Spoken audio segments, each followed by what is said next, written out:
खबर से आगाह करें। रेंजर्स ने डॉग से इलाके में कार्रवाई करते हुए असलहा और मुनशियात फरोशी में मुलविस मुलजिम गिरफ्तार कर लिया। भारी तादाद में असलहा और मुनशियात बरामद भी कर ली गई है।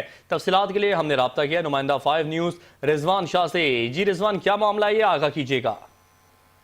जी मेहदी अब्बास, कराची में रेंजर्स की तरफ से मुसलसल जो कार्रवाइयों का सिलसिला जारी है। ताज़ा तरीन जो कार्रवाई है डॉग्स का इलाका है जिला केबाड़ी में, वहां पे रेंजर्स ने खुफिया इतला पर कार्रवाई की और कार्रवाई के दौरान एक अहम तरीन मुलजिम जिसका नाम इस्माइल वल्द हजरत गुल बताया जाता है, उसको गिरफ्तार किया है। तर्जमान रेंजर्स के मुताबिक जो गिरफ्तार मुलजिम है उसके कब्जे से 4 अदद 30 बोर पिस्टल, 30 बोर और 9 mm के 2 खुले हुए पिस्टल, 11 मैगजीन, असले के मुख्तलिफ पार्ट्स, 107 मुख्तलिफ किस्म की एमुनेशन और मनशियात जिसमें 700 ग्राम हशीश है, 398 gram ice, 82 gram heroin, mobile और नकदी भी बरामद की गई है। रेंजर तर्जमान का ये कहना है कि जो गिरफ्तार मुलजिम है वो गैर कानूनी तौर पे असले की और मनशियात की सप्लाई में मुलविस था, जबकि दौरान तफ्तीश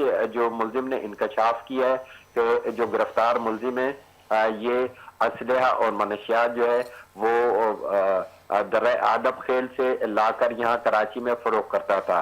जबकि मजीद ये इंकशाफ भी सामने आया है कि जो हथियार उससे बरामद हुए उसमें एक पिस्टल ऐसा भी है जो कत्ल की वारदात में भी इस्तेमाल हुआ था।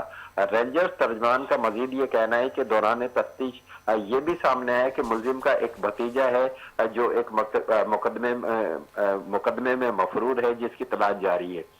बहुत शुक्रिया रिजवान शाह, आपने हमें आगाह किया।